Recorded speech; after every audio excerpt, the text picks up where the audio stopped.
And welcome to this lecture on the icon of Mary of Guadalupe, of Mother of God of Guadalupe. And to start this lecture, I give the stage to Bishop Brian Baida for the opening prayer and few words about our today's seminar.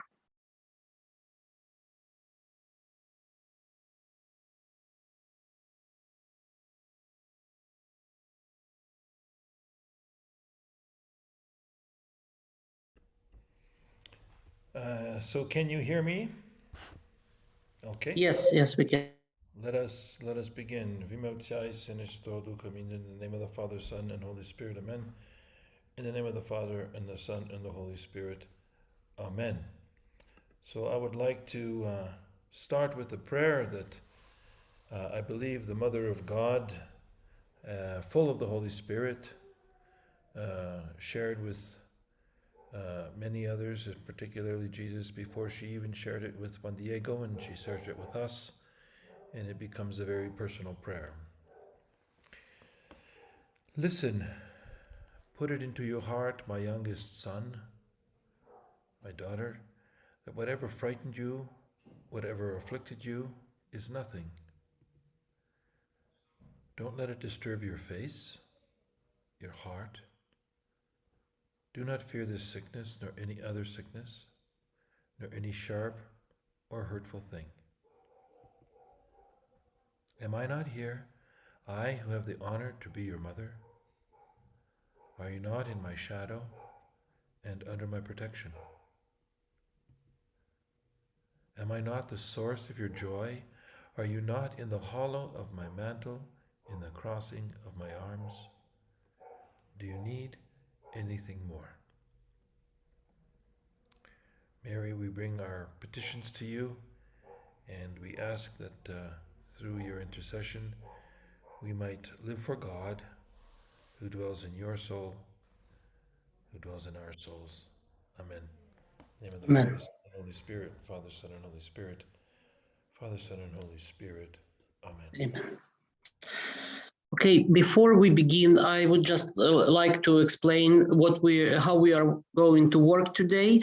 So this lecture is dedicated to 490th anniversary of the apparition of this image of the Mother of God. I think all of you who joined today know this image and probably have some kind of familiarity with it and maybe some devotion to this image. Today we will look at this image from various perspectives. First, I will give the stage again to Bishop Brian, and he will speak about spiritual theological significance of various aspects of this icon. Then I will review this icon also from the point of view of traditional Byzantine iconography, with some remarks, some theological remarks of what this image can speak to us, to the contemporary world. And also at the end, I will give a stage to Irina, who is a translator of this book from English to Ukrainian. That will be the translation of this book was an important contribution to familiarity of Ukrainian audience with this image. And also, I encourage you to ask questions as we go. There is a chat here on the side, as you know, so you can type your questions, and moderators will pick up the questions and readdress them to the speakers so we can answer them after each lecture. So I think we can start. Bishop Brian, please. Okay. So I'm going to share. I have given various presentations on this before, and so I like to start, just in case, with locating ourselves. Of course, we are looking into North and in Central America here, and so this is where Mexico is situated. Cuba is over here, Florida, Yucatan Peninsula, and Mexico City is right in here. There's Mexico City, and this is a portion of it. You can see the pink borders. This is an interesting map that they have of, this is a mountain called Ixtaccíhuatl, the Sleeping Woman, and right over here is Popocatépetl, another famous volcanic mountain, of course, that is constantly steaming the whole time. And you can see that this whole area here was a lake, all right? And it's a mile high in the sky, altitude. Excuse me, there are some messages here that people cannot hear you well. I think maybe you just move a little bit closer to the microphone and speak a little louder. Is this better? Yes, much better. Thank you. So this is the lake bed, okay, that we're speaking about. And the little tiny place of Tipiyak is this little hill here. And this was an island as well for Mexico City, or Tenochtitlan. A portion of that was called Tlatelolco, but not too many Indian names because they kind of wash over. What you really need to see is this is all water, and they reclaimed it slowly. So this, what you see here is now city. This is what a map. All the white parts are buildings, and there is no lake left here currently. So that was all lake. And up at Tulpetlac, where Juan Diego lived up here, he used to come down this way, and he went to sell his wares at a... this is a better map. So this was where the center, or the Zocalo, the city hall, and the city center was here. And these were causeways. So they are like roads that were built. They had several purposes: to preserve clean water from salty water, depending on what came from where. But they also had aqueducts serving this island here so that it had fresh water. And so this layout is very important.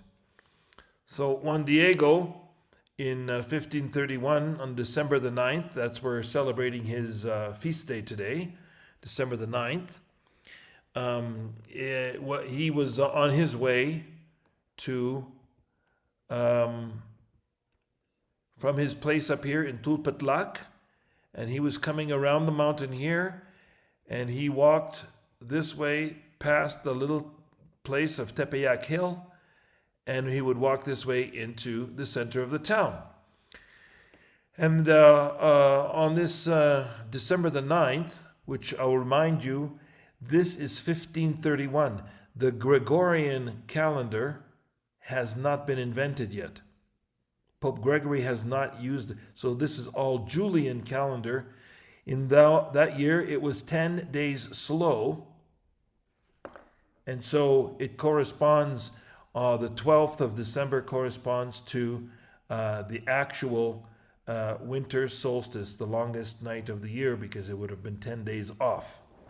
I think that's important to mention. So he would walk and go to the cathedral and then come back. And so this is where he met her, on the top of the hill. So he went the first time to town, and she said to him, go to the bishop. Now the bishop Zumárraga, he was technically a bishop elect. He was not the actual bishop yet, ordained as a bishop. He was from Europe, and he was the bishop elect. And as that, you will hear him referred to sometimes as the priest and sometimes as the bishop, because he's technically still a priest, but only a bishop elect. He has not been ordained and installed.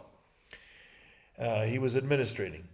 So he would go past this hill normally, and this time he went up to the hill and he saw her as you see in the normal image here. This is how he saw her, and there was birds singing and everything looked beautiful. And she said, I want you to go to the bishop and tell him I want him to build a little chapel for me so that I can let the people come here and I can hear their prayers and take their prayers to my son. I want my son to be known. I want to do this all for him. I want the people to understand that he's close to them, etc. And so he goes down the hill here, comes back and goes into town, and the bishop says, well, that's all very nice, but I'll call you. Thank you very much. So he goes back. The second apparition is when he goes back and says, he was a very nice and he listened and everything, but he certainly didn't believe me. He didn't believe anything I said. She says, go again. So that was Saturday. So go again. So he went on the Sunday, the next day, past the hill, and he went into town to tell the bishop. So he went for catechism lessons. He was taking catechesis. He was a layman learning about the faith. He was, I believe, baptized in 1525, if I'm not mistaken. And so he goes and he waits all day so that he can speak to the bishop again. So the bishop says, well, no, I need some kind of proof. I can't just take you on face value. I need something to confirm this. So Juan Diego goes back along the causeway and there's a bridge. At this time, the bishop didn't believe Juan Diego, and he sent 2 of his servants to follow him. The servants followed him, but they lost track of where Juan Diego was. And they came back to the bishop and told him that, he's just lying and he's confused and he's making this all up and there's nothing to it. Don't believe this Juan Diego. They were doing this to basically cover their tracks because they lost track of where he went. So the third time he sees her, he says, look, the bishop wants a sign. And Juan Diego says, I don't know what sign it was. He didn't tell me, but he wants a sign. Okay, very good. Come back tomorrow on Monday, and I will give you the sign. So he goes back to Tipiyak to find that his uncle, Juan Bernardino, is sick. He's falling ill. And the relationship between an elderly person and the community here was very important. This is your library. There is nobody who knows or has written down any of your history. This is it was more than just respect for the elderly. This was their national treasure, the elderly people who maintained their stories, etc., and their history. And so there was a deep respect for them. And so he found himself trying to help with doctors and everything else like this. And finally, Juan Bernardino, his uncle, says, look, I'm going to die. I need a priest to come and prepare me for death.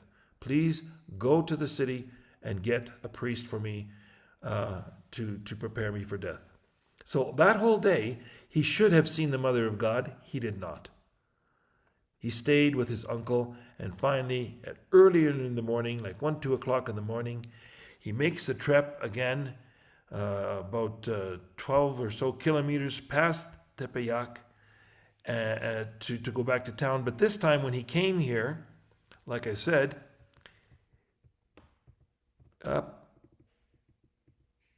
he did not want to be slowed down by the Mother of God. He knew he was supposed to see her. He didn't see her. And so he says, I'm going to go around the other side and avoid her, and then I will go into the city.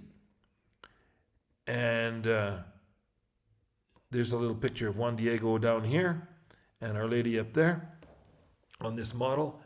She comes down the hill. She comes down the hill and says, where are you going? I thought we were supposed to meet. What's going on? And he's trying to be apologetic. He's, are you okay? Are you rested? Is everything fine? I'm sorry, but I'm busy with my uncle. And as soon as I take care of him, he's very sick. I will of course, do carry out what you ask me to do. And these are the famous words that we prayed at the beginning of the seminar here, that she says, look, don't worry about it. Am I not here? I who have the joy to be your mother, am I not the source of your joy? Don't worry about a sharp or hurtful thing. Don't worry about your uncle's illness. He's not going to die from it now. You know, it's okay. I got it. They find out later, because this was the fourth apparition right now, they find out later that she appeared to Juan Bernardino exactly as she appeared to Juan Diego. And they learned this after the fact. But that's what happened at that moment. So she sends him up the hill to gather flowers. He gathers flowers in a place that should be just cactus, and it's winter, and it's December, and it's dry, and it's arid, and it's impossible to get fresh flowers pretty much anywhere at this time, certainly not from Tipiyak. He gathers them in his tilma, and then he brings them down, and she rearranges them. So here's the church on top, and he comes down the hill. There's a church here now called the Pasito, and she rearranges the flowers in his ayate, in his tilma, and then he heads into town. So he goes back to the Zocalo, into the bishop's house, and he's waiting again. And these two servants who lost track of him, they're detaining him, and they are not letting him go in. And they see that he's holding something very close to his chest, and they want to see what it is. And they kind of force him to open it, and they see all these flowers. And when they put their hand in, they couldn't grab them. They couldn't grab them because their hands went right through them. So they tried this 2 or 3 times, and finally they went to go get the bishop, and the bishop welcomed him. And this is when he throws down his tilma, his, sort of like a oversized fartuch kind of thing, and the flowers fall out. They all see these flowers. Here's your sign. Pretty impressive, he thinks. And that's when she appears on his tilma. And so these are some of the locations that are important to know. This is the hill of Tipiyak, and that's where the 4 apparitions happened. The first time he was going, and he went into town and came back and said that the bishop said, come again. So he went on a Sunday, and he came back the 3rd time. He wants a sign. He missed a day when he went to his uncle's, and then the 4th apparition, he came and he went around the hill like this to avoid. Can you see my pointer? Yes, we can. Okay. And so this is where the shore is, and there's a little plateau here, and right here is the shoreline where the island would have ended, and this would have been all water. This church here, the Posito, is pulling away from the mass of land because it's basically on mud, and it's all sinking. You think of the Leaning Tower of Pisa in Italy, that's nothing. Some of these buildings are so listing, it's terrible. Anyway, this is the first little chapel that was built later. This is the second one. This is the third one here. And this is the current one that they use where she is housed. So these photos are in the back of the book that will be spoken about later. This is a photo taken from the top of the hill. So we're here on the hill and we're looking at the basilica. The yellow one is the third one, and this is the 4th one here. And so it's a nice, the Cerrito is the name of the church on the top of the hill. This is in the gardens, sort of a statue of how she would have appeared before the bishop. This is a little clay model of the first chapel that was built. And they would have gone in here, had an altar. They scrambled. They put this together in 2 weeks. So very, very quickly. And later, they put a little lean-to, and in this little house is where Juan Diego lived out the rest of his life, which is now signified by a cross, all right? And he was the person who was kind of we would call the janitor, but that was a very special job because this person had keys to buildings and stuff like that. It was an honored position, and he was the one who prepared the place for meeting God by the people. So he had a very important role to play of going forward. So this is the original stones of that first chapel that was made in 1531, December the 26th, Boxing Day. And this little cross is where the lean-to was, right next to the first. This was the second chapel here. Okay, I think it was built several years later here.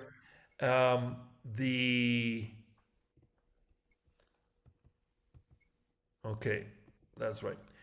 And so as you saw in the other thing, this chapel here was the third one. And that's where I first saw it in 1974, because this was built in 1976. So that's the basic story. I had to hear it 4 or 5 times before I got it straight in my mind. And this is the miracle that we have before us. I've just got a few slides here to tell a little bit more about what will be addressed later. This is the cross that was standing, and you had the cross over here, you had the image over here behind glass, and in the middle they put a bomb. The bomb was supposed to, it was looked like flowers, but they were trying to destroy the image. And the bomb blast and the heat, did this to the cross. The cross melted and bent and blew away. It broke marble and everything. So it was a very intense bomb blast. That's how it left the cross. And this past November, on the 14th, was the 100th anniversary of that bomb blast. And so they're celebrating that now at the Basilica. And nothing happened to her image. So moving forward, I would like to address some things that are important about the heart for their people in their cultural area, and flowers, and particularly how the flowers are used on her tilma a little bit. And this here, Solomia will have more explanation.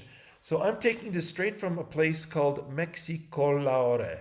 Mexicolore is the website you can see on here on the bottom, .co.uk. And this is Cecilia Rossel. So they have a lot of questions on the side that you can ask. And what we're going to look at is the importance of the heart in the Aztec tradition. So we see here a glyph, a drawing, a painting, and its heart flows in streams of life-giving blood between earth and the sun. That was their conviction. That was their belief. For the Aztecs, the human body had several important spiritual centers or souls. One of these was located in the heart, the home for the principle of life itself and to the person's feelings, intelligence and spirit, etc. And so this is their belief. And as I explain this, if you know anything about our Ukrainian ritual heritage, I call it the pre-Christian history of the faith of Ukraine, because they had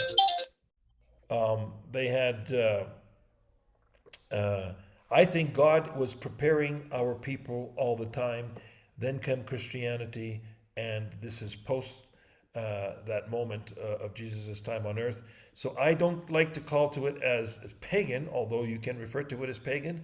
I like to refer to it from my perspective as the pre-Christian. This was a time of preparation to receive Christ through, Saint Cyril and Methodius, etc., etc.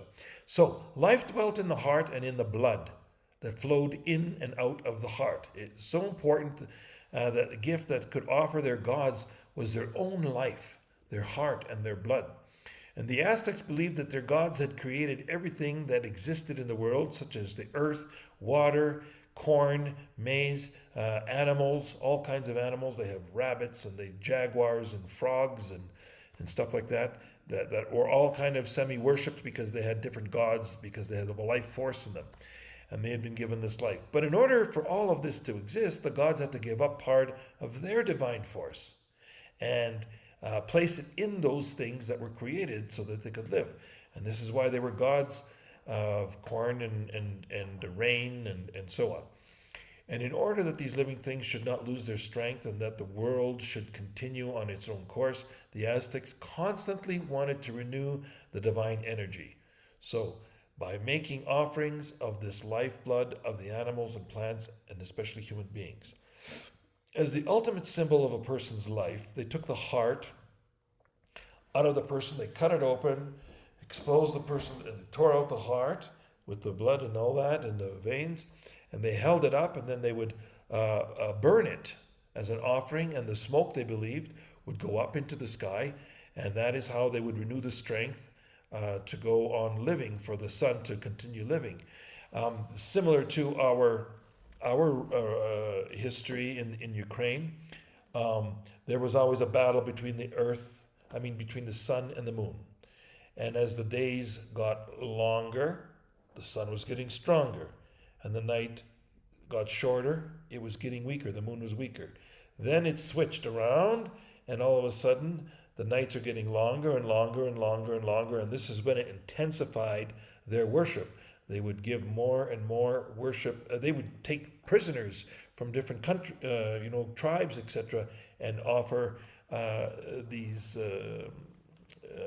if you will, sacrifices more and more frequently as the days got shorter, the nights got longer, and they had to feed the sun so that it would gain its strength again, and so that it could give them light, and it could then help them grow food, etc., and they would survive.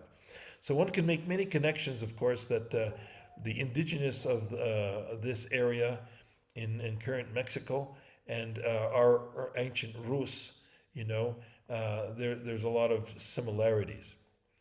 The other thing that I would like to talk about here is the human sacrifice here. Here's a picture, as you can see on the bottom.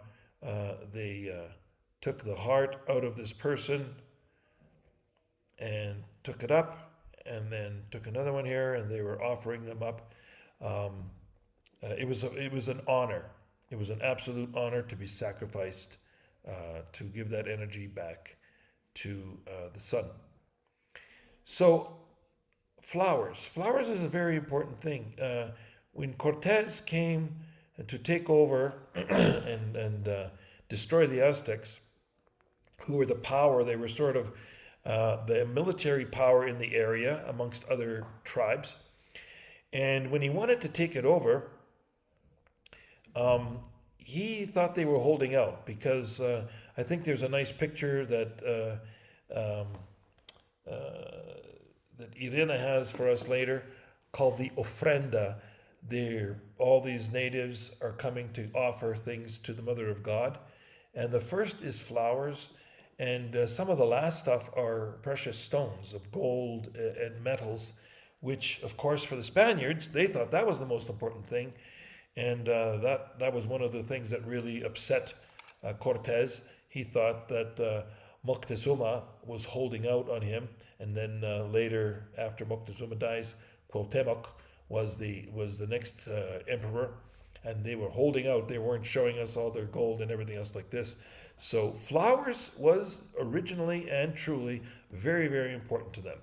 Flowers played an important role in their life, and I wanted to just quote a little bit from a Dominican friar, Diego de Duran, in the 16th century, about what he saw. And again, this is from this website, Mexicolore, and compiled by Ian Marcel. They become the happiest people in the world smelling these flowers. For them, the natives in the general are most sensuous and pleasure-loving. They find gladness and joy in spending the entire day smelling a little flower or a bouquet made of different kinds of flowers. Their gifts are accompanied by them, and they relieve their tediousness of their journeys, their fatigues, etc., by smelling flowers. To sum up, they find smelling flowers so comforting that it was known that they even staved off, hunger, and they managed their hunger by smelling flowers. Now, I don't know if they had in those days very different flowers than us. I mean, I like a rose, but I don't know how strong some of those flowers could have been. If we move on to Monsignor Eduardo Chavez, I'd like to show a little bit here about when he talks in flowers, and what we have here is an acrylic rendition of the image, but it's made in relief. So if you look at this, these are the flowers that we want to take a look at here. Okay? And this is the relief that you can actually touch with your hand. This is made for the blind. And it's I often thought about this, and I says, my gosh, after all the icons that we have encountered and that we pray with in church, the blind person can never see them, never experience them as we do.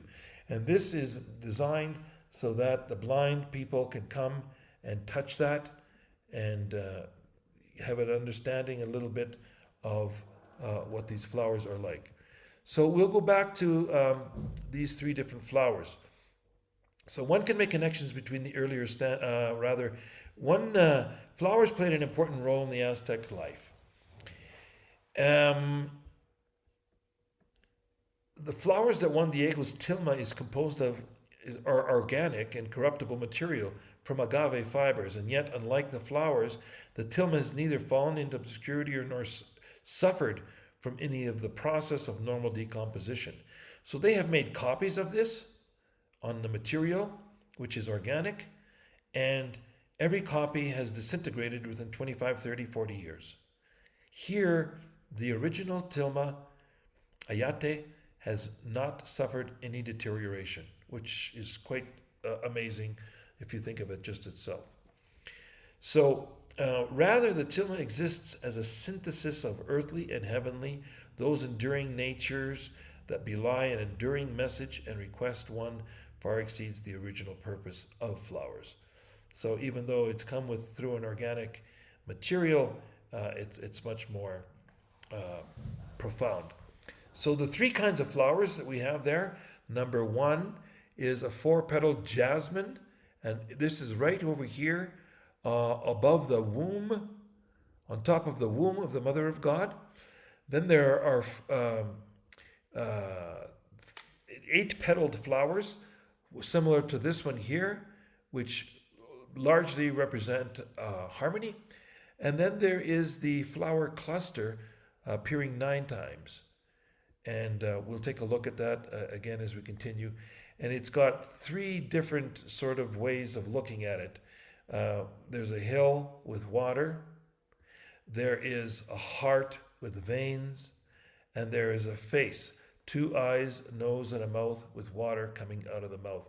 So this is, we'll get into the details of how the Nahuatl is used and how they wrote with glyphs and how they could pile on and layer different meanings in this, sometimes I call it a holy poster, because these glyphs do not follow the contour of her vestments.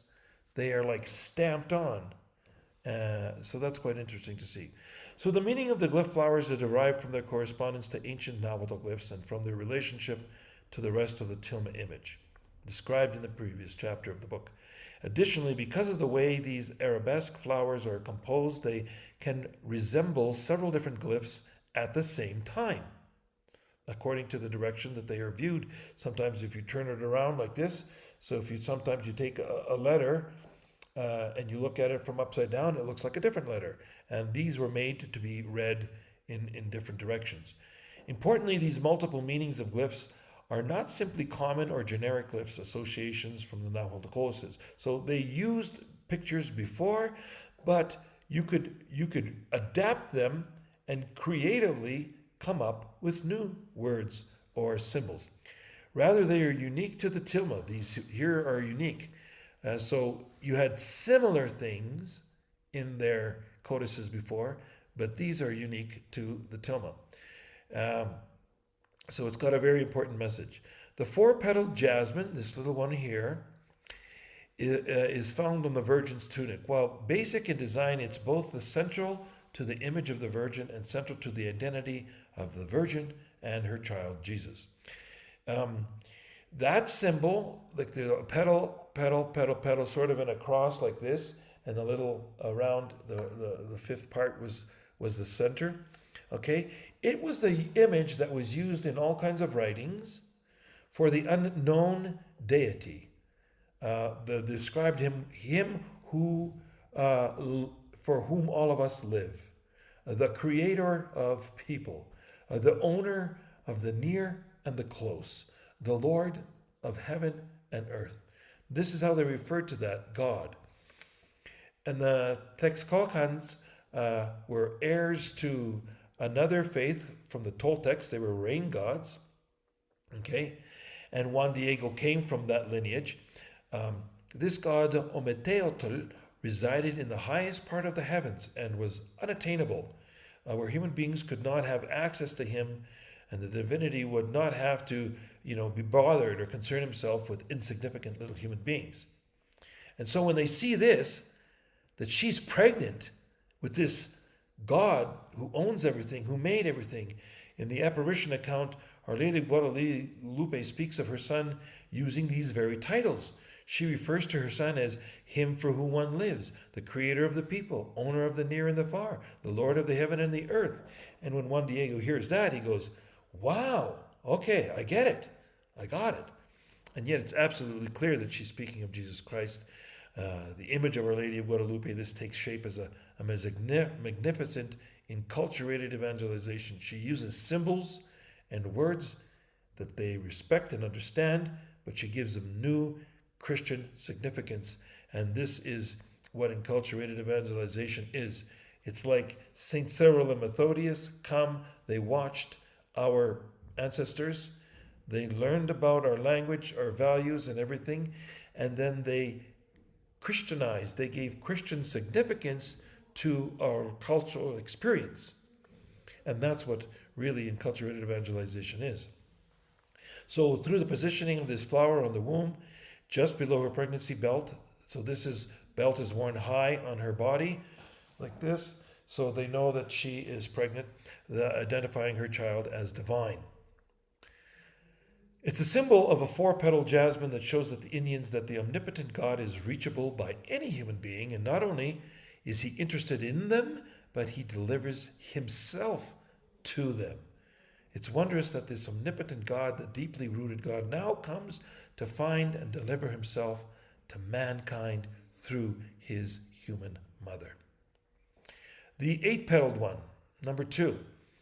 Besides the implicit promise of birth and pregnancy, in this eight-petaled flower a different kind of beginning is expressed, the beginning of a new age, indicated by the harmony. So, at midnight in 1531, on December the 12th, which was the longest night of the year, that's when their calendars and everything said there's going to be a new civilization.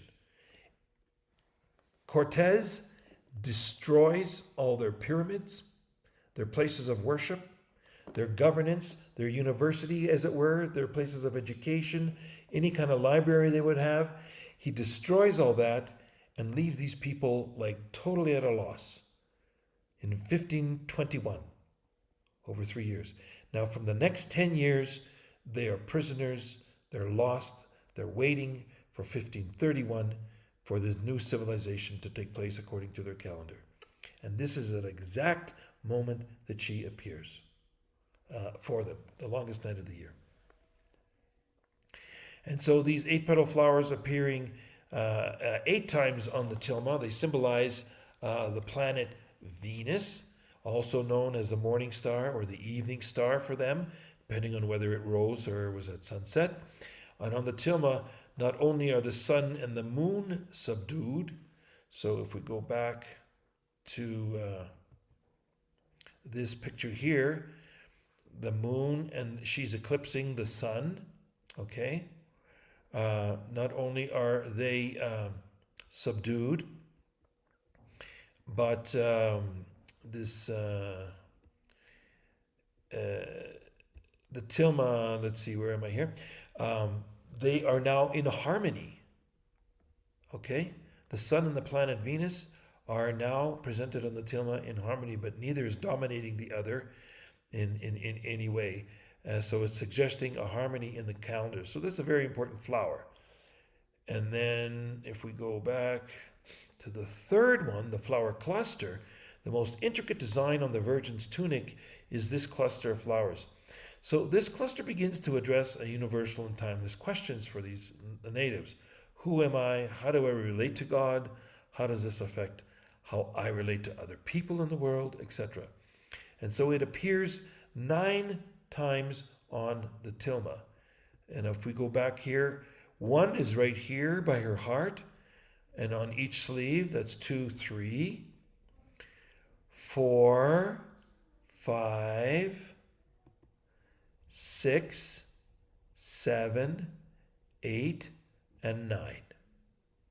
Okay, so it appears 9 times, and there's sort of 3 major parts. If we look at this one here, there's a triangular blossom, this one over here, the curved stems, okay, and then the small flowers attached to the leaves, etc.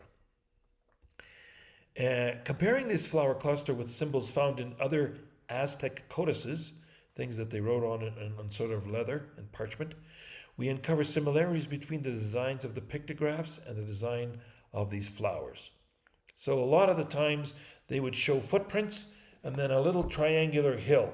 So this was a very important period, and it might have a grasshopper, and it might have some other kind of god that they had, and it was outstanding for them. So they have that there.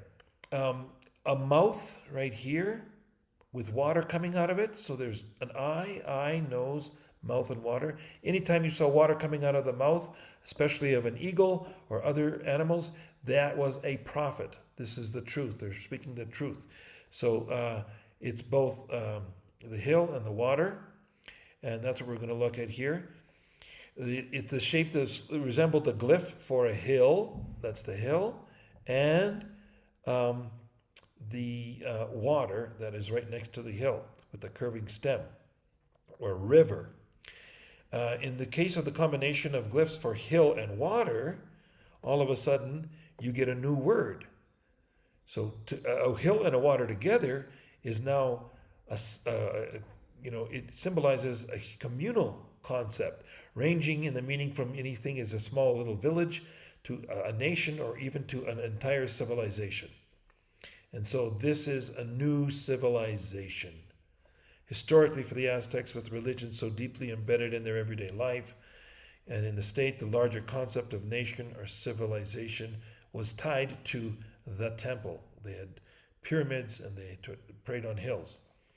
More than just a place of worship, the Templo Mejor in the downtown part of that bigger island that we saw, where he would go during the day to the church and to the whatever. There's a Templo Mayor, which was the major place of worship for the Aztecs. And they transcended the sacrificial function of just praying there, because it was the identification of the Aztec Empire and its entire civilization. So that was connected to the rest of the things, as sustaining the original center, and indeed the center of the entire cosmos for the indigenous and especially the Aztecs. With this history in mind, when we look at the reason for this particular combination of glyphs, the hill and the river on the tunic, we can understand why these geographic features carry such significance. Mountains and water symbolized natural forces, and they were considered necessary for life and for community. The hill represented the land's protection, a place of origin, sustenance, while the river represented life itself. Similarly, the hills were associated with temples. These were called sacred hills, as I mentioned, both in writing and the reality, and the resemblance of the pyramid and the hill, making spiritual sustenance and protection of the temple present.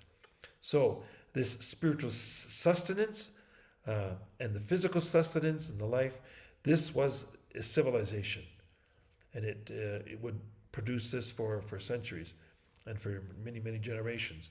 So the triangular blossom is not always pointing upward, but it's situated differently, and we'll see that from another presentation today. The flower cluster of the Virgin's feet, just above her hands, there are different directions. And in this tilma and codex, they resemble other Nahuatl codices, which I've kind of mentioned already. Some of them, when they look upside down, they look like a heart and arteries.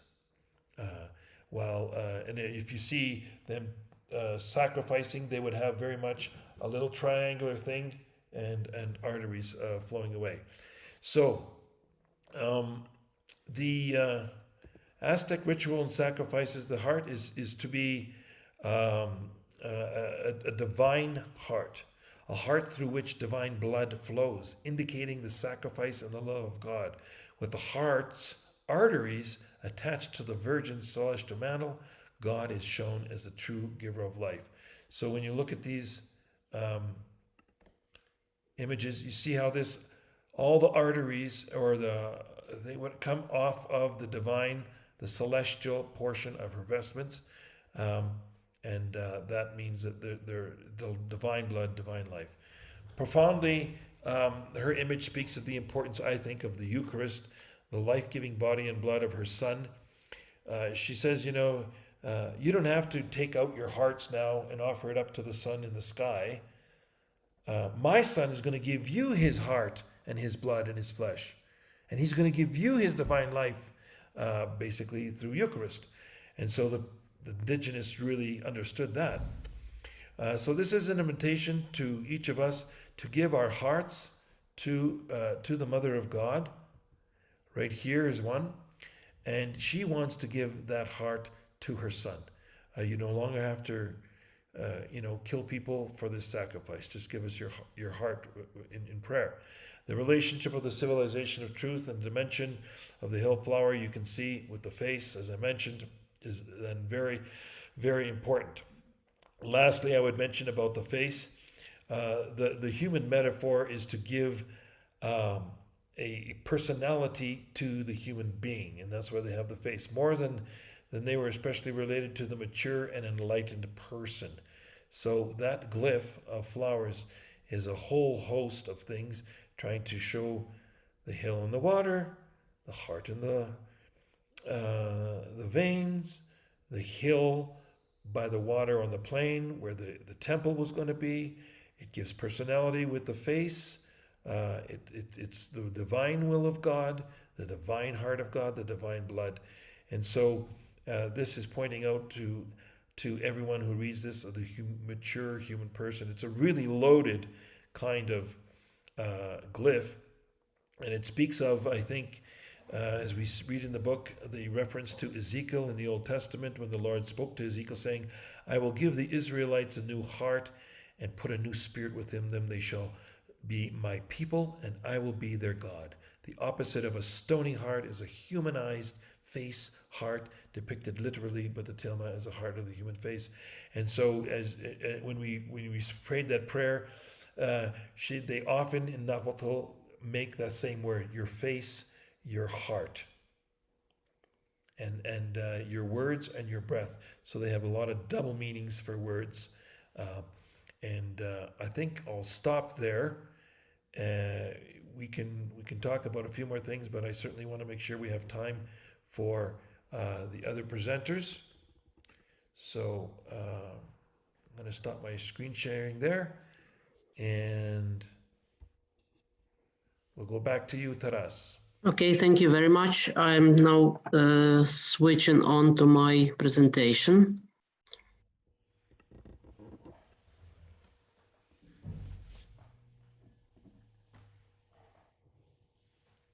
Oops, sorry. Just give. Can you see my PowerPoint? Yes. Okay, good. So I will be speaking more from kind of comparative point from Byzantine Ukrainian iconographic tradition, and reflecting on the significance of this icon of Our Lady of Guadalupe as an image of, as an example of visual theology, something we call today visual theology and enculturation. These two phenomena, visual theology and enculturation, probably require some explanation. So by visual theology, what is meant today is something people call sometimes theology of the icon, but theology of the icon is obviously limited just to traditional Byzantine iconography, whereas visual theology has much broader meaning. It's any attempt to explain, to express theology in visual, through visual means. It's a very fruitful way of doing theology in contemporary world, because people are quite skeptical to logical formulations and to words, whereas images and beauty has its special appeal. I really like these words by Bishop Robert Barron. You probably know him. He's very famous kind of Christian apologist on YouTube and generally in public sphere. And he put it this way, that beauty is one of the transcendentals that has not yet lost its appeal to people. Because, you know, these traditional transcendentals, goodness, truth, and beauty. And goodness is a moral category, and we do not always agree on various moral judgments, and truth is philosophical and epistemological, and also we do not always agree on that. Whereas beauty kind of speaks for itself. Yeah, we can disagree about what is more beautiful or less beautiful, but when we are really like taken over by the sense of beauty of nature or of artistic work, this is something that speaks for itself. And therefore it's still a very good medium for expressing theology and the faith of the church. By enculturation, we mean expressing basic notions of the gospel through categories of certain culture. Instead of explaining this in theory, I will just give you an example in a few seconds, but I will start with another book. Today, Irena will speak about the book that she translated into Ukrainian and on which most of our presentations today are based, but I will also mention another book by also a US theologian, Virgilio Elizondo, Guadalupe, the Mother of the New Creation. That was a book that basically introduced me to the theology of this image of Guadalupe. And the author makes some very strong points about this image. He situates it in the historical context of the conquest of Mesoamerica. And he's making the point that the discovery of America and subsequent Christianization was kind of like Christianization of the second half of the world. So after this explosion of Christianity in the first centuries AD in the Mediterranean world, there was no such massive conversion of people to Christianity in history as it happened after the discovery of the Americas and expansion of Christianity in the New World. He's also making some claims that might be a little bit too strong, perhaps, by calling the apparition of Our Lady of Guadalupe the second most important event after the Pentecost. I'm not sure if I agree with that. I understand why he's making this point, because it's really very strong evangelizational event for the peoples, especially indigenous people of Americas. But in any case, it's a very important evangelizational symbol and very important event in the history of Christianization of the continent. In any case, it's a great example of inculturation, and I think Bishop has already demonstrated it in his lecture. I will try to also to look at some aspects of this in my lecture.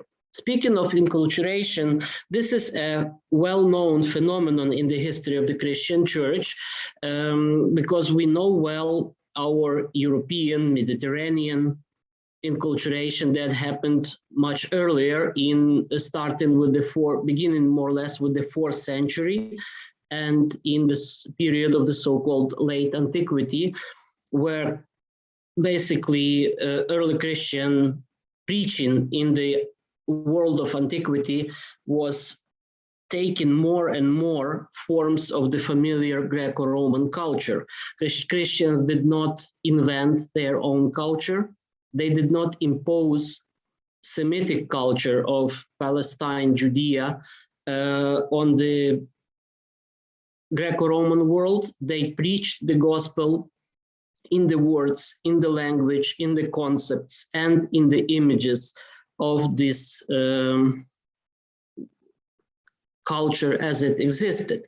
And a prominent example of that is this mosaic from Ravenna you can see on this slide. It represents clearly Jesus Christ, and we can see that because of his halo with the shape of the cross, because of the cross that he carries on his shoulders, and the gospel book. And we know that it's a gospel book because the Latin inscription, ego sum via veritas e vita. So I am the way, truth, and life. So it's unambiguously attests to this person being Jesus Christ. At the same time, he is represented in very traditional Greco-Roman iconography of Apollo, so Olympian god, and also with intermingling aspects of imperial presentation. So he is at the same time Apollo and a triumphant emperor, a warrior that comes with a triumph, carrying the cross as if it were a sword or a banner signifying victory. He's dressed in military outfit, as you can see, and he steps on 2 animals, which is a clear reference to Psalm 90 in the traditional numbering, or 91 in the modern numbering, where someone who dwells under the shelter of the Most High God is promised that he will trample on the heads of lions and dragons, or lions and snakes. That's what we see in this image. The image of Guadalupe is kind of in the same tradition of using pagan, for the lack of better word, pagan imagery and pagan traditions for conveying Christian message. Before passing to analyzing the theology of the image, I will just say a few words about the claim that the image of Guadalupe is not made by human hands, so to speak. In the Byzantine tradition, you might know we have this kind of standard expression which comes from the Greek word achiropoietos, a very concise Greek word, which is awkwardly translated into English by this long phrase, not made by human hands. And there is an ancient Christian tradition about the holy face icon of Christ that was kind of miraculously produced by Jesus himself by imprinting his face on a cloth of linen, sent as a gift to one of the Near Eastern kings. So this tradition of icons not made by human hands is rather common in Christianity. And under this category falls, for example, Shroud of Turin, famous one, and some other Christian artifacts. So there is a discussion, obviously, and it's kind of scientific discussion, whether this image is not made by human hand, so miraculously produced, or somehow different. I will not take any stance on this. I do believe, religiously speaking, that this image is in any case divinely given, divinely inspired. But what testifies for its supernatural origin is something.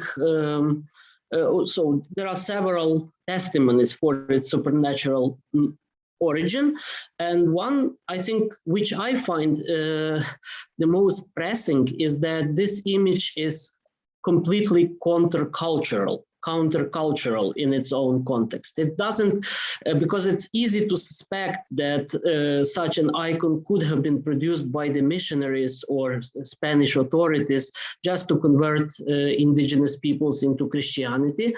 But if we look closely on the image, we can, and if we look at the context, how the Christianization and conquest of Mexico actually developed, we will see that it's highly unlikely for such an image to have been produced by the missionaries or Christian authorities of the country, because it goes completely counter to their religious ideas and their political interests.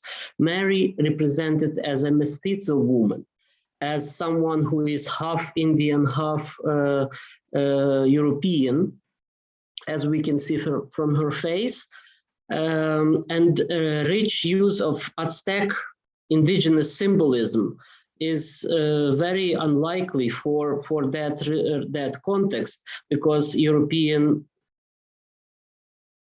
conquistadors did not take Indians, local indigenous people, as equal human beings, even, let alone to treat them as someone who can. It was highly unlikely for the Mother of God to appear as a semi-indigenous woman. It would be quite daring statement. No one would come up with. And there are also material testimonies. As was already mentioned, the fabric of the tilma is very fragile, and it lasts for 20-30 years, and here it lasted for almost 5 centuries and is still in very good condition, despite very unfavorable environment, high humidity and some chemical influences that would normally destroy such fabric. There are also some small pictorial features to the image that speak for its miraculous apparition, like this live eyes of the image that allegedly reflect human beings, as can be seen in this slide. This is obviously like microscopic images, and here are probably like computer renderings that make this unclear representations clearer. And here we can see human faces reflected in the pupils of the eye of the image, which is hard to explain by any human technique at that time. The painting technique of the image is also a mystery. It's unidentified so far. And again, as has already been mentioned, there were several cases that image was damaged and normally would have to perish by now. In the end of 18th century, acid was spilled over the image, and this acid is so powerful that it could destroy even metal, but this delicate fabric was not damaged by it. And then this explosion, very powerful explosion that destroyed interior of the whole church and broke windows in the radius of almost 1 kilometer around the church. Still the image survived. So that speaks something for the religious meaning and some kind of supernatural origin of the image. Now let's turn to the analysis of what is represented on the image. So we can call this analysis by a traditional Eastern Christian word, mystagogy. Mystagogy is introduction into the mystery, kind of endeavor to explain mystery. Usually this word is applied to explanation of sacraments and liturgical rites, but it can also be applied to the explanation of icon. And I'll try to look at several features of this image, why it is so significant that we dedicate a lecture to it, because we have actually so many Marian icons all over the Christian world, and many of them are miraculous, and many of them are like the basis for forming religious or national identity where they are located. But I would dare to say that probably none of those is so significant and so theologically loaded as the icon of Guadalupe. First, that again, contrary to the spirit of that time, this image brings together local indigenous culture and Christian, European, Spanish culture. And this is already something that is extremely strange for that time. That was time of ecclesiological exclusivism. So Christians thought that unlike in late antiquity, where Christians were quite open to other cultural expressions, to pagan culture, of course, Christians did not accept polytheism, but they embraced all material manifestations of the Greco-Roman culture. In the early modernity, in 15th, 16th century, the Spaniards and generally Europe was not like that any longer. Europe was very exclusively, one can say, aggressively Christian, and this Christianity was so melted with, intermingled with European culture that it was very intolerant to other cultures. And having an icon in that time that would make use of anthropological type of a woman who is not purely European, also making use of various local indigenous, basically religious symbols, is very radical. It's something that no Christian monk or Christian priest or someone else from ecclesiastical establishment could design and make. So Mary is also represented here as, well, obviously as a woman, a mother, and a queen, because she is dressed, as we will see on the next slide, where she is dressed in the garment that is kind of traditional royal garment, much like in Byzantine iconography, where she is dressed in the purple mantle of the empress. Here she is dressed in the kind of Aztec equivalent of the Byzantine purple dress, with mantle of a special color with golden stars. At the same time, she is clearly a mother because of this belt here. It's a traditional Aztec belt that married women would usually use, but when they were pregnant, the belt would go under the chest of a woman. And that's what we are seeing here on this picture. So this is Mary who is already carrying baby Jesus in her womb.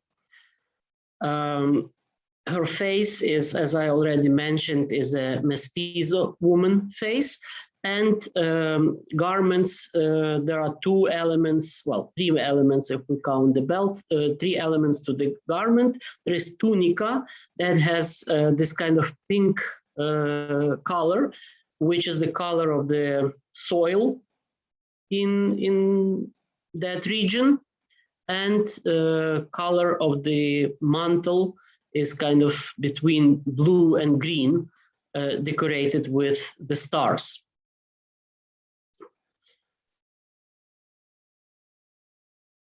Her posture is also significant because she's obviously praying, but besides the obvious gesture of prayer that is familiar to Europeans, to Western Europeans, she's also, her hands are in movement, so she's like dancing. And dancing was also a way to pray for the Aztecs. Their way of worshiping God was probably closer to what we read in our Old Testament, to the Jewish way of prayer, especially in the Psalms, where we have all these dances and processions and shouting with joy and all that. So it's a very extravert way of praying, as opposed to Western European introvert, quiet prayer. So it's culturally indigenous way of praying. And then we have different attributes of this image, to which we will pay attention next.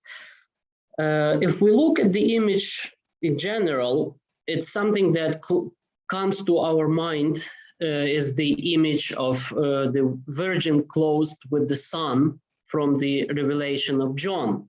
We have this quotation in the chapter 12, verse 1.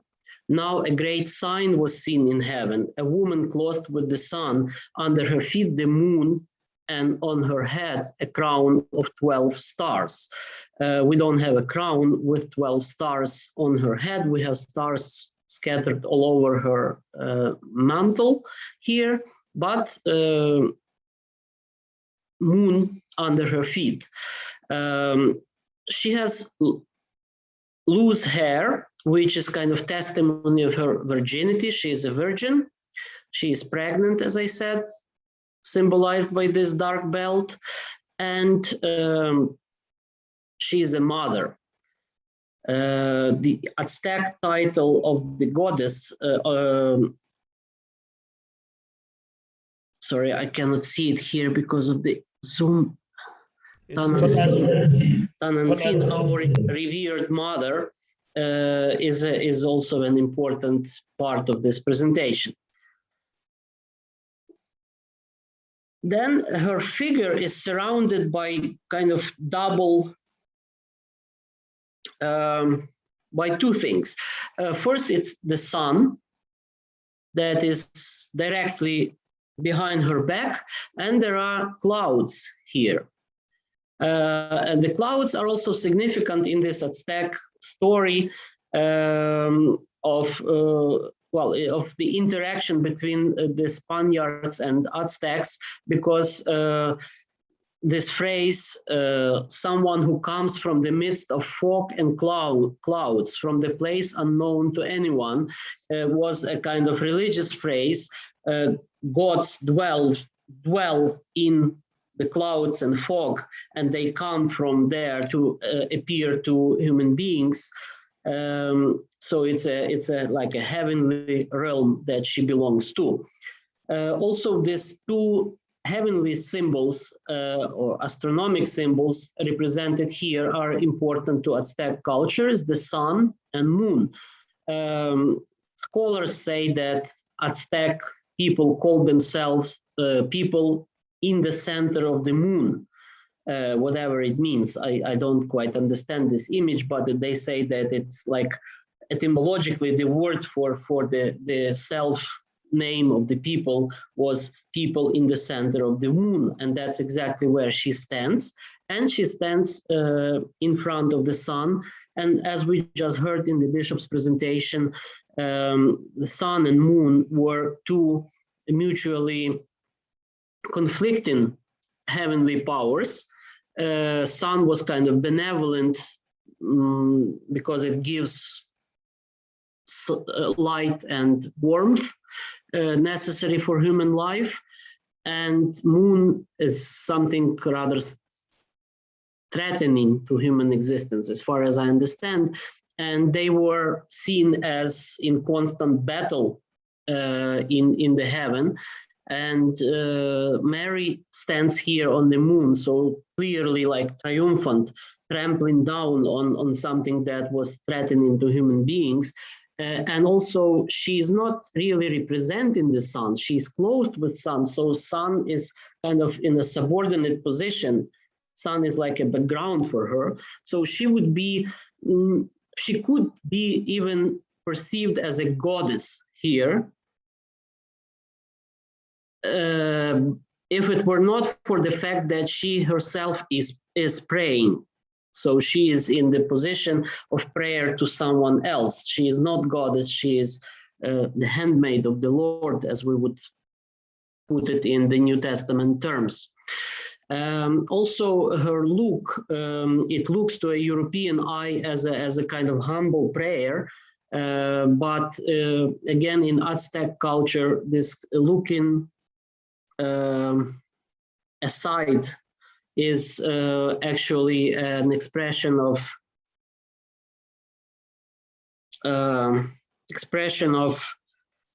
honoring someone, of kind of paying attention to someone with reverence, with respect. And so this image kind of brings together very important symbols for the Aztecs, but Christianizes them very explicitly.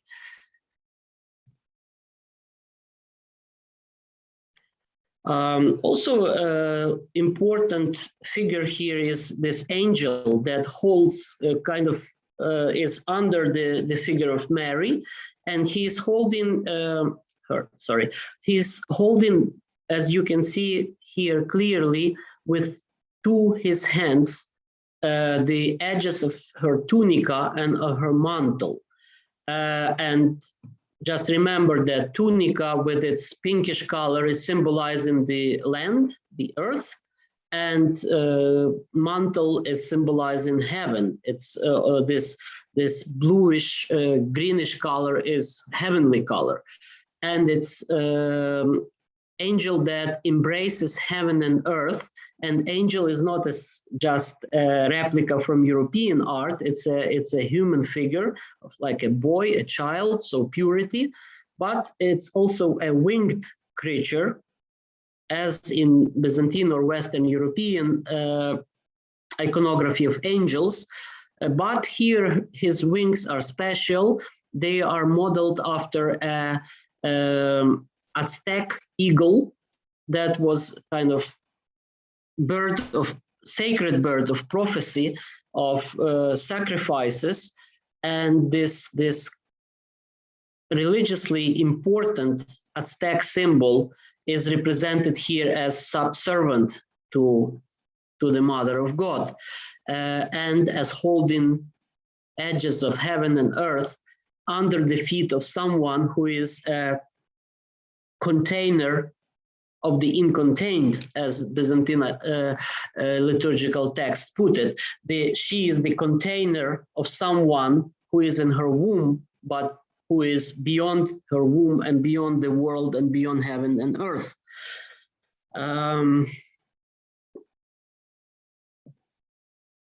Yeah, I will just skip this. It's just too much.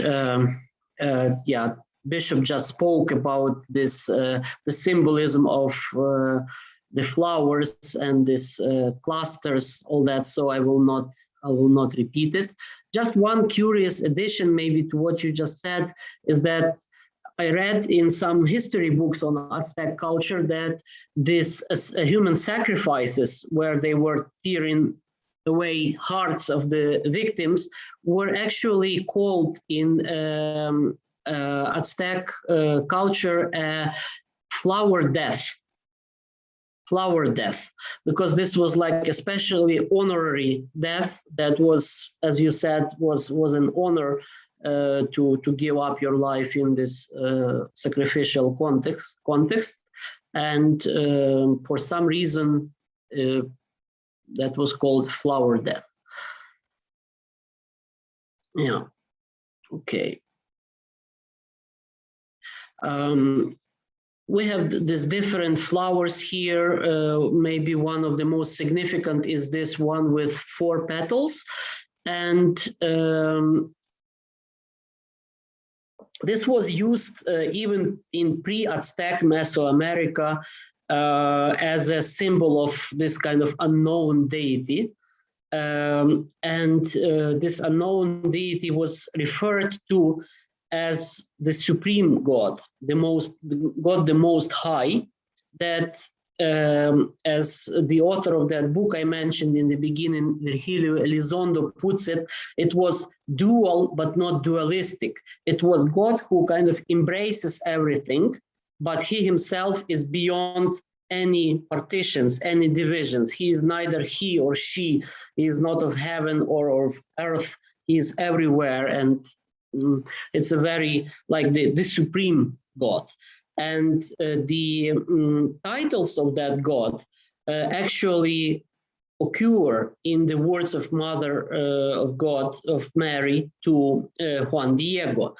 He's referred to by this unpronounceable Aztec titles. I will not even try to pronounce, but they are translated as the one for whom we live, the creator of human beings, the Lord of everything, of what is around us and close to us, the Lord of heaven and earth. So this universality and supreme power of divinity is reflected in those Aztec traditions about this deity that is symbolized with this 4-petal flower. At the same time, Mary uses these titles while speaking to Juan Diego in reference to Christian God. What is also important is that these flowers have always stems here, and the stems and the roots are hidden under the tunica. So the interpreters see in that kind of indication to the idea that our life, our hearts, they are under the mantle of Mary. They are hidden in God, so to speak.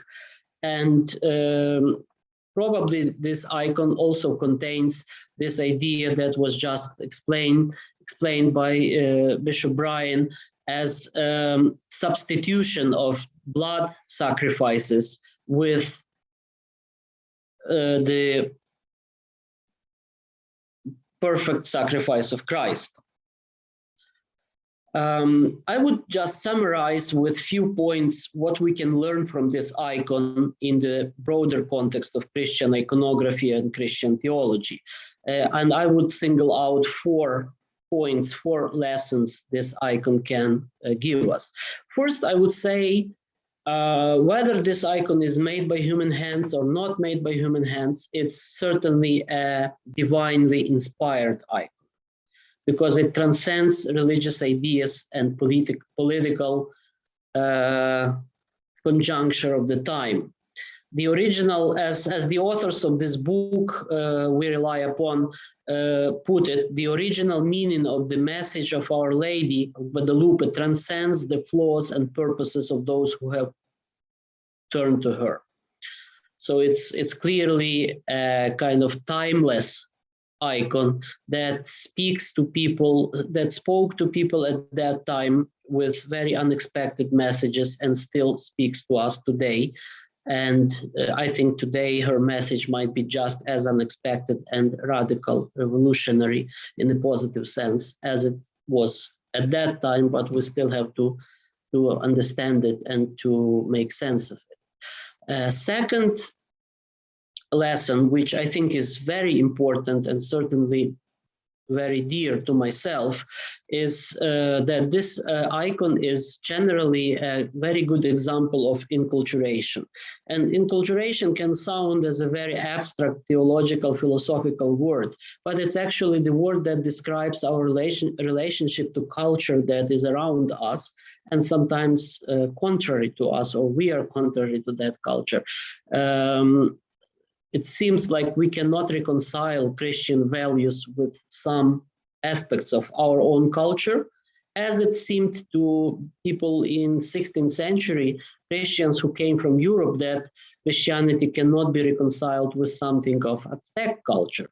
But there is this very helpful notion in Christian theology that was expressed at the very beginning of Christian era by Justin Martyr, one of the earliest Christian philosophers and theologians who, as you can see from his nickname, died a martyr's death in the 2nd century.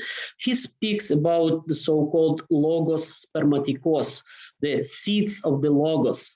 So the idea here is that this notion of Greek philosophy, logos, which is like the sense, rationality of the created world and of human beings, is actually incarnate in Jesus Christ, who is the true logos, true meaning of the world. And although in Christianity he is manifested in full, the seeds, the elements of logos are scattered all around. In the physical creation, we can contemplate God while looking at the beauty of mountains, forests, sky, whatever. But also the seeds of the logos are scattered, dispersed in human cultures, in any noble endeavors of human art, literature, philosophy, even pagan religions to a great extent, although early Christianity is very pugnacious against Greco-Roman religion as paganism, but at the same time, as we could see from that image or from many other examples, early Christianity is also appreciative of the human side of pagan religion. And another very interesting parallel, which noted with the story of Guadalupe and early Christianity, is that this apparition happened exactly in this time, in the day when the night is longest and the day is shortest. And in early Christian tradition, this is Christmas. This is the Dies Natalis, the Sol Invictus, the so-called Sol Invictus Roman holiday on December 25th, which became the symbolic date of the nativity of Jesus. We don't know when Jesus was born exactly historically, but we celebrate his birth on the day when the night is longest, but after which the day starts to be longer and longer and longer. So it's the triumph of spring and sun over death of winter and cold. The same way with this apparition in Guadalupe, it became like a dawn of the new day for the new world. And in Byzantine iconography, Mary in Akathistos, Mary is referred to as the dawn of the mystical day, the morning star of the new day, something like that. So this approach to inculturation is very optimistic, but also very courageous. It actually believes that we can use elements of other cultures and other religions to convey real, deep Christian meaning. The third conclusion from this is that this is a very loving revelation. This is something that the New World badly needed. If you read this book of Virgilio Elizondo and some other authors, they will speak at great length about suffering of indigenous people, about the killings and rapes that happened, and that Mother of God was probably the only figure they would accept, because the figure of the Father was completely absent from the culture. Because this first generation of indigenous, the mixed generation between Europeans and the indigenous people, they did not know any positive figure of the Father. Their fathers were either killed, or their fathers were rapists who came from Europe and were not part of the local culture or their lives. So speaking with love to this newly created people of God was very essential, and this had to be a feminine figure that spoke, not a masculine figure of non-existent father. And final point is about importance of visual culture and visual theology, something that is very dear to me, because as someone who teaches theology of Byzantine icon, I'm trying to be as appreciative as I can to visual ways of conveying theological and spiritual meanings. And this Aztec culture seems to me also very visual, and it's a culture that was based more on emotions and images and aesthetic appreciation than on logical, textual, philosophical reflections as Western European culture. And now when Western European culture in generally, North American, transatlantic, returns to this appreciation of images, I think it's a good time to translate theology into this language of visual theology. And I want to summarize this with this picture of Juan Diego, who is at the same time holding the gospel book and preaching with his words, so preaching the gospel, but clothed in the tilma with the image of Mother of God. And the inscription here goes, "You will be my witnesses." So combining the witness of the word and the witness of the image, I think, is as essential for our culture today as it was for Mexican culture in the 16th century. Thank you.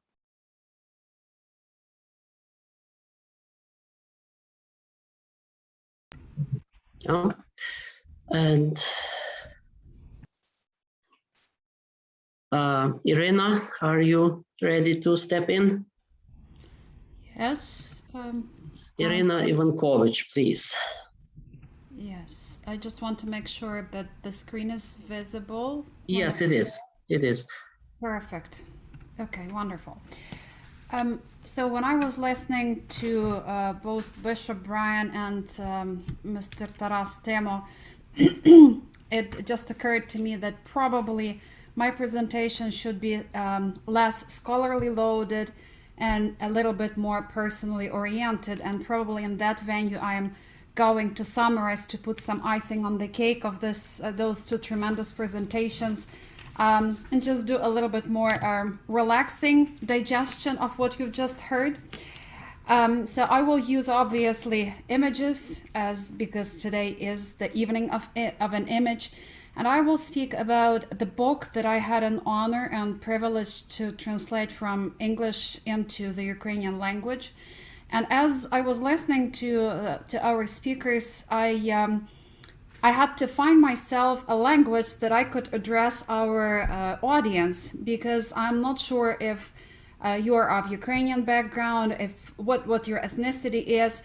So I was thinking about the language of so-called spiritual Esperanto, the language that would be understood by all people who decided to join us today to learn something about Our Lady of Guadalupe. And so it begins. There are no coincidences in life, or at least I don't believe in coincidences, because through certain meetings, through certain information and details, God prepares us for various events and choices and decisions in our life. And as a student, I once heard a very melodic song that goes Santa Maria de Guadalupe, and I didn't know at that time anything about Our Lady of Guadalupe. I simply liked the tune. So it happened to help me in maybe more challenging and turbulent periods of my life. I was simply humming it along as a prayer. Then when I worked as a tour guide at the Shrine of Our Lady of Częstochowa, which is widely known as the Black Madonna, I used to meet groups from Mexico who would bring, pardon me, the image of Our Lady of Guadalupe with them. So that was already not just audio, but also a visual encounter with the image of Our Lady. And then years later, during one meeting, a friendly meeting with Bishop Brian in Lviv, he spoke fervently about the apparition on the Tipiyak hill in Mexico. He told me all about Our Lady of Guadalupe apparitions. He spoke about those fragrant roses and all the miracles that are ascribed to the image of Our Lady. And he suggested that maybe the Ukrainian people should learn about Our Lady of Guadalupe as well. And as a foundation, as a basis of that knowledge, he suggested the book by Carl Anderson. Well, you probably are not going to see it with my background on. Carl Anderson and Monsignor Chavez, Our Lady of Guadalupe, Mother of the Civilization of Love. That was my first textual encounter and information that I received about Our Lady of Guadalupe. And at first, I was very much reserved about the idea. The book was published in Spanish, in Italian, in French, in English, but for the Ukrainian audience, I thought at the very first thought that it might not be as close or as familiar as for people of, let's say, North and South America, or for people of the Latin Rite. But I was wrong, because when I started reading the book, it consists of 3 chapters. I have discovered whatever you've heard today and even more, which means the universal message of love, the language of love that Our Lady used. And it sounded so similar to what we Ukrainian people feel and how we process our faith, that at that time I said, yes, I think I am going to take up the challenge and translate the book into Ukrainian. But I'm going to maybe just focus on the structure of the book itself rather than going into the Ukrainian version as it is. So the book is very informative, and as I've mentioned, you're going to read whatever Bishop Brian and Taras spoke about and even more. So it's, I would say, an extensive reading that you would like to savor, not just gobble on it. And it tells the story, although it's 490 years ago, but it is still very relevant and very contemporary with the pandemic that we are living through, with the wars that are ravaging around the world, and with the love, that message of love that is so important to our wounded and hurt world. So the authors, Carl Anderson and Monsignor Chavez, did a wonderful job while picturing the historical and cultural frames of the apparitions on the Tipiyak hill. So they spoke about the conquistadors, the story of the conquerors and those conquered, which, as you all probably know, is not deprived of some turbulent moments, gently speaking. And they paid a very great deal of attention to the beliefs of Aztecs and their culture. As both speakers spoke before, culture was an integral part of the Aztec beliefs, and it is especially important for the reading and deciphering of the image of Our Lady of Guadalupe. So the book tells or pays a great deal of attention to all those details that you have heard today about, and again, a lot more than that. And as you examine and as you acquaint yourself with the culture, then you go into the understanding of that deep meaning, profound meaning of the message that Our Lady conveyed to Juan Diego Cuauhtémoc.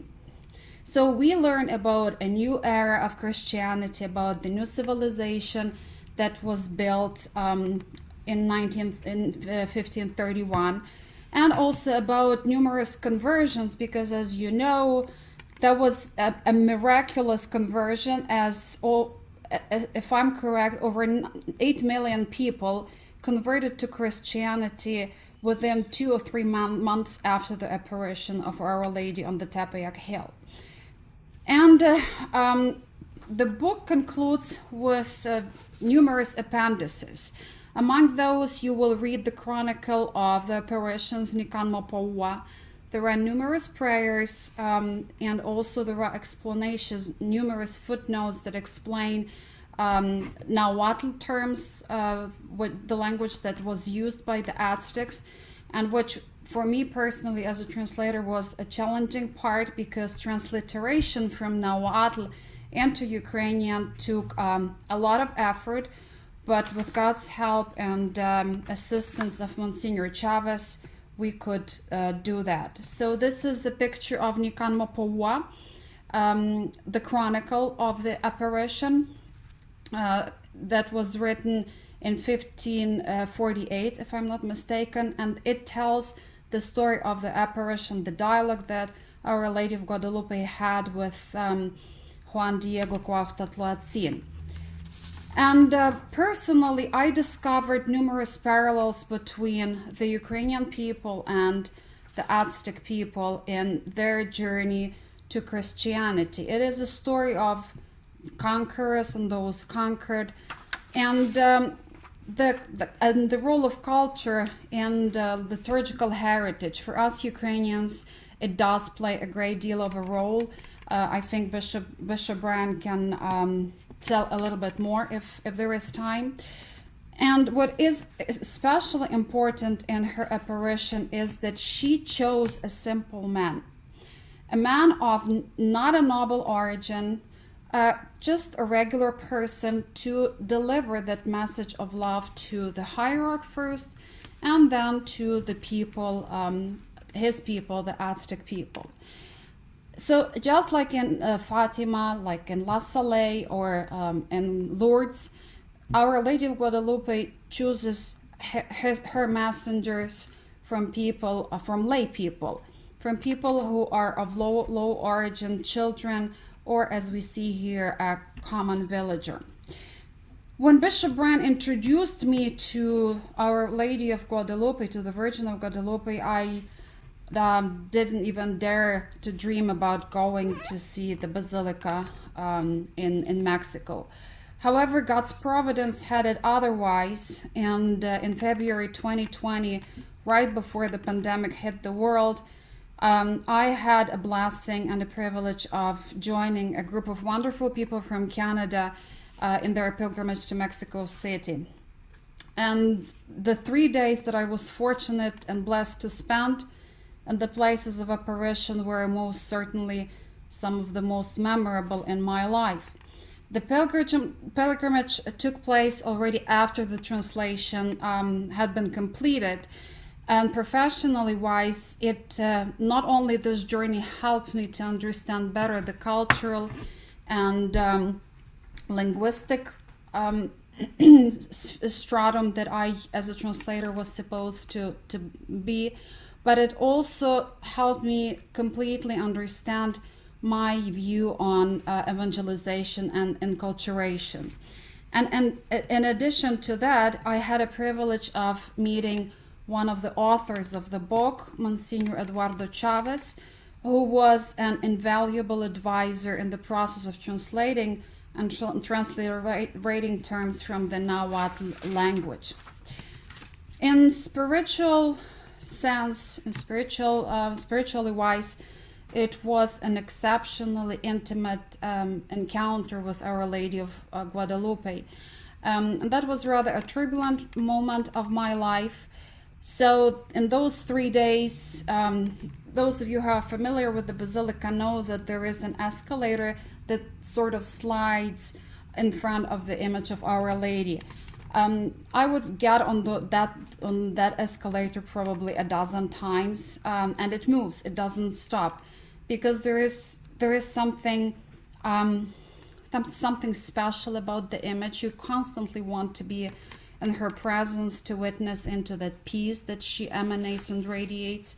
And the only quote from the Holy Gospel that I kind of repeat to myself was, "Lord, it is good for us to be here." And I do believe and I do hope that one day I will have a chance to return to Mexico, just to be there for a little bit longer. Thank you very much. Thank you. Thank you. I was tempted to ask you, where have you learned Nahuatl? I haven't. I think this is going to be my next challenge. But as I said, when we started the project, that was my but one of the reservations. I told Bishop Brian, I don't know how I'm going to go through this third language that I have no idea about. And I can't, as you said, Taras, I can't even read it. It's you can't even pronounce it. But Monsignor Chavez, I think he is fluent in Nahuatl. He did a great job. So he would send me like recordings of certain words, and I had to transliterate them into Ukrainian. Is it actually still spoken? I don't think it's a widely spoken language, but it's not a dead language. I think in some of the Central American countries, I'm not sure, but like one that comes to mind is El Salvador, but I'm not sure exactly where exactly, but there are native speakers down there. I tease people that I come from Saskatoon, Saskatchewan, which is pretty close to Navajo. It's a native name, but it's they have a lot of T's and L's and clicking. Yeah. When I was at the University of Notre Dame, they were. I remember there were posters from one of the departments of the university for the summer school of Mayan languages in Guatemala, and that's so I gathered that these languages are still somehow kept alive, so to speak. I visited a city north of Mexico City called Tepozatlan, and there's a monastery where many initially Franciscans were, and then Jesuits later, and that is where they taught many of the missionaries, the new priests in the seminary, the different languages, and out of there they continued to evangelize in what today Mexico. Okay, Just one remark. When I was translating Nikan Mopoua, which was originally, I think, written in the Nahuatl language, I found it so similar to Ukrainian, not in a sense linguistically, but the structure, use of diminutives, use of those tender names. In English, you cannot necessarily convey it, but in Ukrainian, you can almost absorb that language, and you understand, you feel it. You don't maybe understand, but you definitely feel it. So become first Ukrainian fluent in Nahuatl. Okay, thank you very much. And perhaps we have some questions from the participants, and we are very few, actually. We are just 20 people or so. So we can actually ask through the microphone, because I don't see many questions written here in the chat, and most of them are already responded. So please, if you want to comment or to add anything to our presentations briefly, please, you are invited to do so.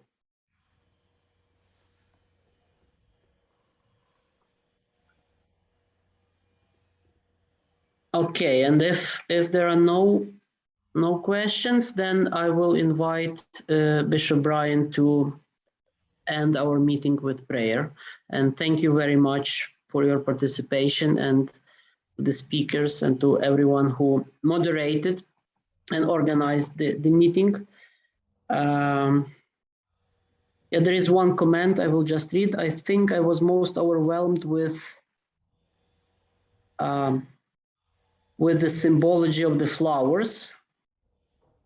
Fred H, I have a question. Fred, would you please turn on your microphone and ask?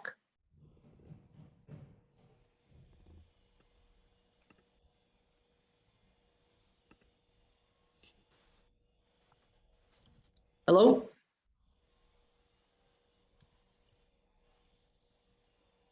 Maybe a host should unmute Fred.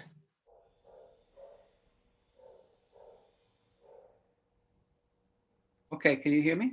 Yeah, no. Thank you very much.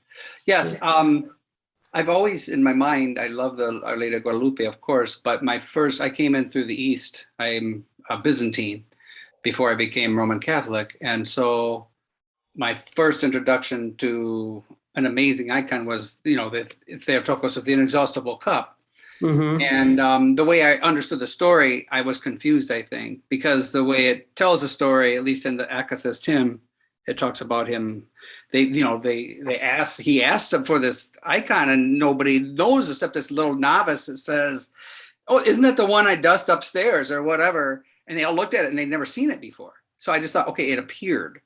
Mm-hmm. But what I'm understanding from others, and maybe you could enlighten me, because maybe it doesn't fall in that same category of not made by hands, but it was kind of a miraculously appearing icon. Like somebody made it and put it there and nobody knew where it came from. And this guy was healed from it, and countless others, those of us that are recovering from addictions, have been ministered to by it, maybe not in an instantaneous way, but in a slower, a more measured way. So it's a very important icon to me. So that's why I threw the question out there. Thank you. Sure, thank you. Bishop Brian, do you want to respond? Yeah. And you may have come across this, Taras, yourself. There are many scientific explanations, and I think in the chat there we gave you some links. There's one that says there's claims, and then there's response to those claims. So some of those claims about people saying the temperature of the all these kinds of things, and it sort of verifies what's true and what's false about common claims regarding the image. But scientifically speaking, they have had carbon testing and all that other kind of stuff, and there is still, as was mentioned, no explanation as to what the pigments came from. They don't know how the pigments were made. They really don't know how they were applied. There was no tracing. There was no nothing prior to the painting of it. How was it painted, or how did it appear, or it was just impressed upon it? It has some elements of almost being like a negative, and so there are many things that cannot be explained about its actually composition. Whereas I compare some of our icons, and we know we use egg tempera and we use this, and here's the method, etc. There is no known explanation for how the image one was first applied to a materially made, worn by a man, piece of cloth. So the image appears, and if you will, this image continues to be present with us, because one day there was no image on his tilma, and the next day there was, and it remains, if you will, an ongoing miracle for centuries.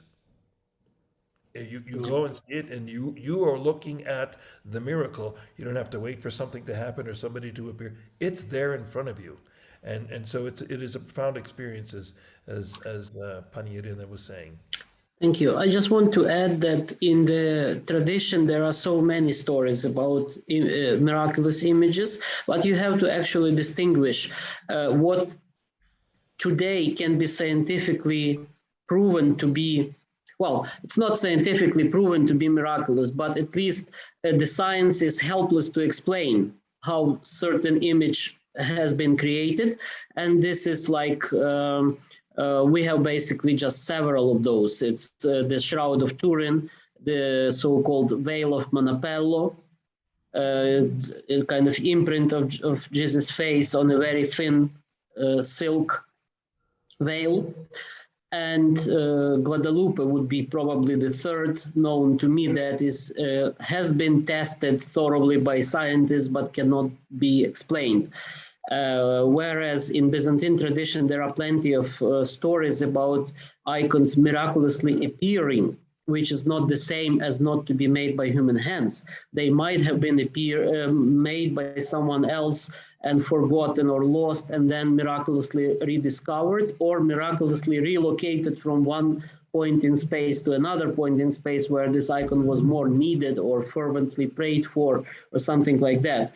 And that's a story of many icons in Christian tradition. Or there can be that a prototype of certain icon was somehow divinely inspired, and then this icon was copied and has been circulated in so many copies that we don't know any longer which one was historically the first and which are later replicas. So, but the one mentioned by you, the Inexhaustible Cup, is certainly not available in a original that would be like scientifically mysterious, unknown origin. Just very quickly, there was one more question about Juan Diego, who was illiterate but yet wrote his account. I think it's a kind of misunderstanding. I don't think he has written this account himself. The historical account was probably based on his testimony, but certainly written by someone else.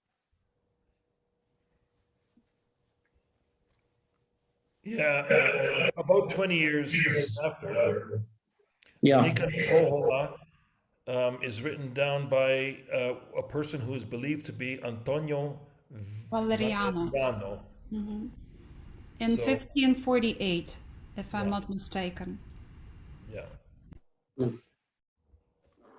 Okay, I'm not seeing any more questions. And Janet Fradet, who has been our students for several courses here, she's thanking us for the presentation. Hi, my name is Irene, and I would like to ask Bishop if he's planning some future pilgrimage to the same place, or just can give some tips about that for St. Nicholas Eparchy in Chicago. Okay, so I had planned 2 different pilgrimages recently, one in August, and 2 or 3 people were going to come with me. They got concerned about COVID. I went anyway, and I did continue my education about many things, Mexican and Guadalupan. I spoke with Instituto de Estudios in Puebla at the University of Puebla, UPAEP, and they're quite interested in actually the image that Archbishop Mokshis brought to the opening in Lviv. There was going to be one in February, again, because in Canadian things, people got afraid about COVID, and so that one was canceled as well. Yet again, I have come here. I'm here currently right now in Puebla for the wedding of a lady who is the daughter of a good friend of mine, Enrique Teres Palacios. And so I've been blessed at least to be able to travel here during these times. Of course, double vaxxed, etc., and whatever they required. So I don't know when the next will be, but we are trying to have one there that will have a person like Irina Ivankovich or others I've looked at specifically from Toronto who are fluent in Ukrainian, because I would like to spread that ability for others to lead pilgrimages. I noticed just recently from Ivano-Frankivsk, a Father Josafat Boyko. I don't know if any of you know him. He was just here. I saw pictures on his Instagram of him and a tour of people that visited recently. And so during one of the launches, I made an invitation, sort of a travel blog for Żywa Telebacenia, inviting people to come out and experience it with their own eyes. I think, as Irina has shared, and certainly I have shared many times, people's experiences, their history, what they will learn about themselves, about Our Lady, about our Lord, it's waiting to be discovered. And you can trust that she will personally speak to you in ways that you perhaps have not expected.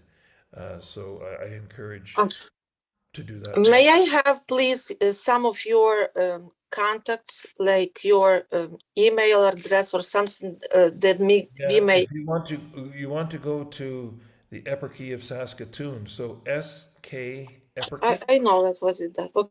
Yeah, all my contact information is there. All right. Thank you. Thank you, Bishop. I'll put my email.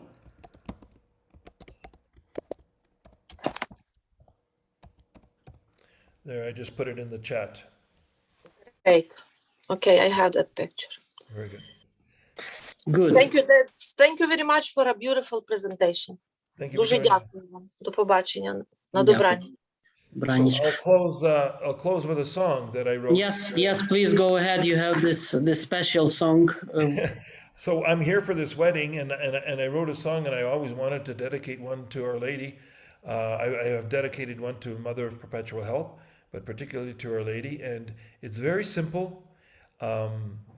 I have created the song, I wrote it and I recorded it, etc., for anybody to pray, particularly to the Mother of God, perhaps Our Lady of Guadalupe, or another icon of your choice, or to your favorite saint. And it's also designed so that a married couple could dance to it.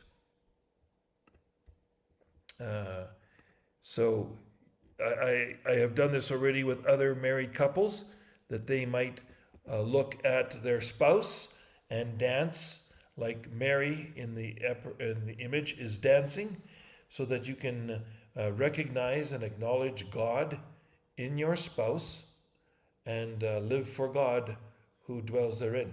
So I just want to be sure that you can hear the volume on the music. You hear it? Yes, With yes. God's grace and your intercession, I will live for God who dwells in your soul. With God's grace and your intercession,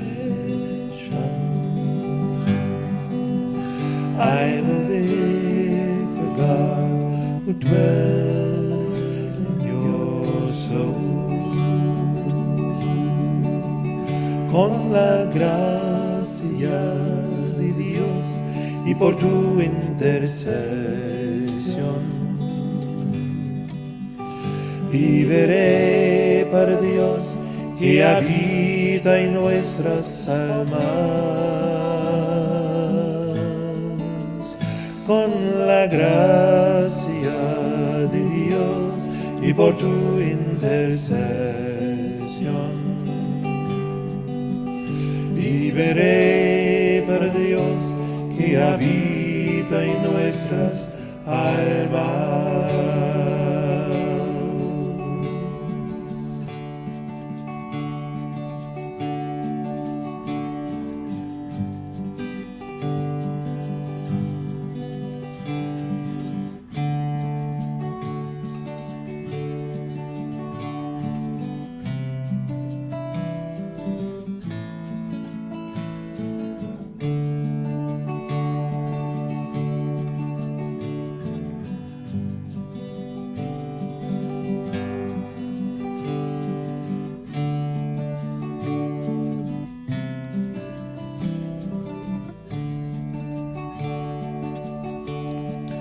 Ласкою Божою,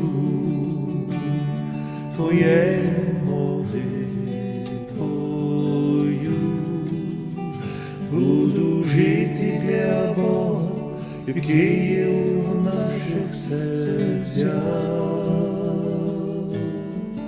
Ласкою Божою, Твоєю молитвою, буду жити для Бога, який є в наших серцях.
Добре, дуже дякуємо всім. Thank you very much for everyone who was with us this late evening in Ukraine. It's 23:38 by now, almost midnight. Of course, for you, it's still midday or afternoon. Thank you, and I think this event was very good, very stimulating, and we shall repeat it someday again for the 500th anniversary. I would like to express my personal thanks to Taras and Sonia and Panirina and anyone else who certainly made this an event like it was. It was certainly well organized, and I don't think we had any really serious technical glitches. So thank you so much for allowing Juan Diego. By the way, Taras, do you know what my motto is? What? You will be my witnesses. Okay. So have you taken it from that icon? No. No. I did this in 2008. Before. Okay. When I saw your presentation, I go, oh my gosh, I didn't know that. Yeah. Okay. So you are really of one heart with Guadalupe. Well, San Juan Diego was with us today. That's for sure. Helping us understand the importance of the lady and who he encountered and what it will mean to many others when they come to know her. Thank you. Thank you. Yeah, maybe Solomia wants to add something to... No? Okay. Maybe if we could have the others to leave the call and we can just do a debrief. Yeah, just briefly. Yes, please. Okay.